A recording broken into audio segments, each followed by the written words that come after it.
the woman who's at the top of the list of Dr. Gina's show guests who don't suck, according at least to Fingers Malloy. But Donlyn says we'll need to wait a moment. We'll need to withhold judgment on that until the segment is over. She is a conservative writer and contributor to The Daily Caller and host of the Donlyn Show on FTR Radio.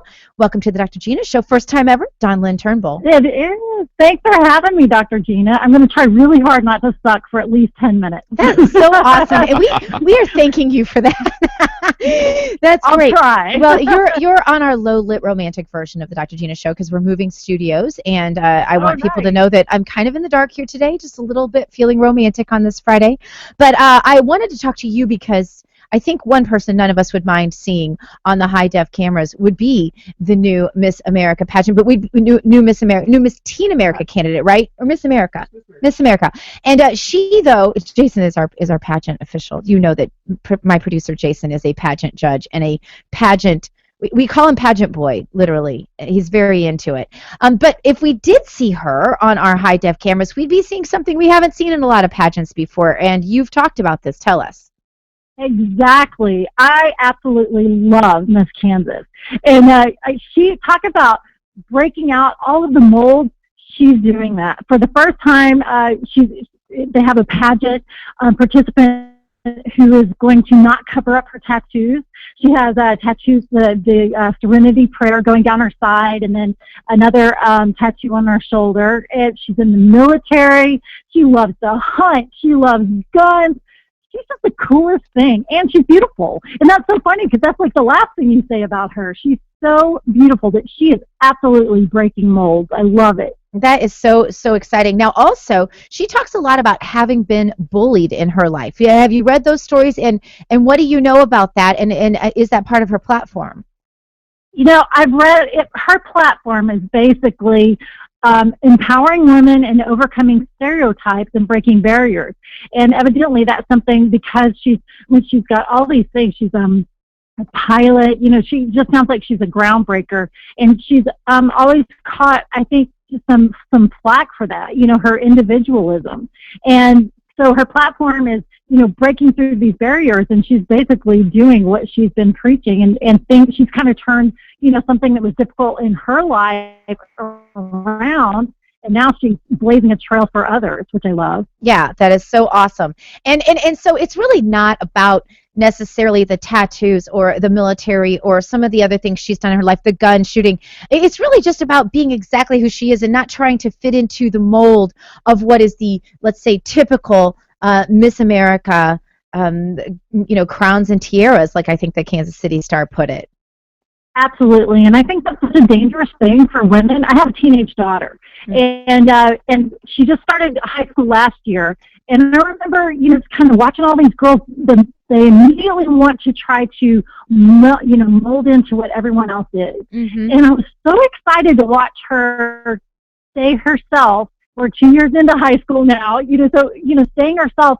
I'm so proud of that because I think women feel a lot of pressure just to want to fit in, and we lose ourselves in the process. And then I also really think that, and I don't mean to make this political, well, kind of, but it's okay. The left loves to try and put us in a little box and make us all the same. Yes. And it's funny because, you know, they're the ones that espouse it differently. You know, they're about the collective and not the individual. But, you know, feminists, you think that this is the type of person that they would want. But I think it's the complete opposite. They don't like it whenever someone breaks out of that little box, because if you don't agree with them or you don't fit their stereotype or you don't fit their mold, then you're attacked for it. Yeah. Just being a conservative, as simple as that. Being a conservative, you will get attacked by feminists, like, you know, you're something, I don't know, threat to them or something. I have no idea why. But that's kind of funny.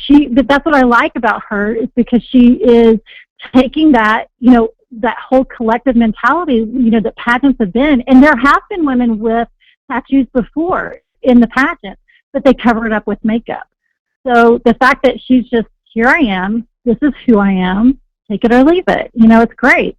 And she's so talented, she could speak Chinese while shooting a squirrel, because she is a great shooter as well and a supporter of gun rights. So it'll be interesting to watch and see what happens with her. How do you think this will play for her in the pageant system? Oh, that's tough. I think that they're going to be in a very precarious position to, do you reward that individualism? I'm sure that's political as well. So do you reward that individualism, or, I probably just will have to see how she does as far as that goes. But I wouldn't be surprised if she didn't end up somewhere very close to the top, if not the top. Now, I got to jump in on this because we know Rush Limbaugh a few years ago was a judge at Miss America. Right. And Sam Haskell, the executive director, he's a pretty hardcore right-wing type of guy, religious guy, and I've met with him a few times. Not, I'm a pageant boy. I really am. I admit it. But, Jason's goal in life is to be one of those pageant judges. So maybe if Miss Kansas wins, we can talk to her about getting Jason a judgeship in the Miss America pageant circuit. No, that is awesome. I'm so glad to hear it. And I'm so glad to see people kind of breaking out of the box. That's one of the reasons I did Wife Swap. It was one of the very first things I said when they interviewed me and said, "Why do you want to do this?" I said, because I want people to see that I don't fit the church lady image. I certainly, I have a tattoo. I raise my children differently. I don't want to be put in a box, because I think that conservatives that I know are all so different. I mean, I look at you, I look at Fingers, I look at, the people that I pay attention to in politics. They do not fit in a box, and we don't need to be there. But especially conservative women, I think they really want to just tie us up with bows and put us in a corner like we're stupid and we don't get it, and and they could pat us on our little heads, and it really irritates me. So I'm really glad that she's speaking up and that you're speaking up in her defense as well, and we wish her all the best. We will absolutely be watching and tweeting with you on that. I will. Yes, we know you will, Jason. All right, and I also wanted to ask you about, now, Michelle Obama. This is really fascinating. Well, actually, it's really not even that fascinating, but it's a human interest thing, I guess. Here she is now. She's taking up, all of her food advocacy, telling us what we should and shouldn't eat while she dines on fried chicken. She has, and her husband, I believe, smokes. She's telling us now that we should drink more water. Now, she was originally going to do her water rally on the day of 9/11. Tell me that date didn't ring a bell to her when she saw it in the very first place. But now she's getting some blowback, isn't she? She's absolutely receiving some blowback for it. First of all, because she's telling us to drink water. Duh! Can somebody please get her a hobby? Does she not golf? I don't get why. We just need to get her to pick up golf. She needs to go out and do it. I'd much rather her be doing this.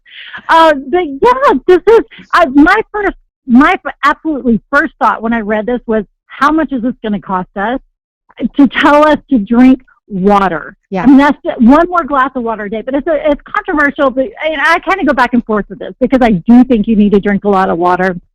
I changed my diet recently. Cut out sodas, that kind of thing. And I can definitely see a big difference. But, sorry, I was just commenting on the soda comment because I have a big gulp in my hand as we're speaking. No, you this have is no my idea. Bloomberg protest, though. You have to balance it, right? I love Diet Coke, and I drink, but I was drinking so much every day, and I'm like, okay, I'm not. I probably need to cut back. And I read a book called Skinny. I can't probably say the last word. Oh, you can say it. Okay, it was called Skinny Bitch. Mm-hmm. And I loved and hated the book. It was written by liberals, so that part I hated. But I loved all of the information, I guess, that I got. So I changed cut out the soda, which is something I promise you I thought I would never in my lifetime do. And now it's surprising if I ever have one. It tastes almost too sweet for me. Like, I'm just not used to it. But the fact that, but this is the important thing. That was my decision. That's right.